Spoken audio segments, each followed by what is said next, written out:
पाकिस्तान और तुर्की के दरमियान खास ताल्लुकात हैं। उम्मीद है रजब तैयब अर्दवान का दौरा पाकिस्तान बहुत मुफीद साबित होगा। वज़ीर-ए-आज़म शहबाज शरीफ ने तुर्क सदर का पाकिस्तान आमद का खैर मकदम किया। कहा तुर्की हमेशा मुश्किल वक्त में पाकिस्तान के साथ खड़ा रहा।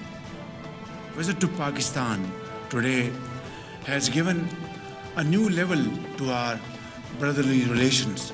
Turkey has stood by Pakistan through thick and thin and speaking for the rights of oppressed people, be it the people of Gaza, Palestine or Kashmir.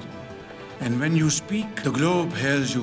Your Excellency, Turkey has always stood by the just cause of the people of occupied Jammu and Kashmir, and you have always maintained your stance loud and clear. Men's oppression is a common factor for Pakistan and Turkey, and together we will fight this menace. Afghanistan is a neighboring country, and we expect that Afghanistan will cooperate in fighting terrorism and not spreading terrorism.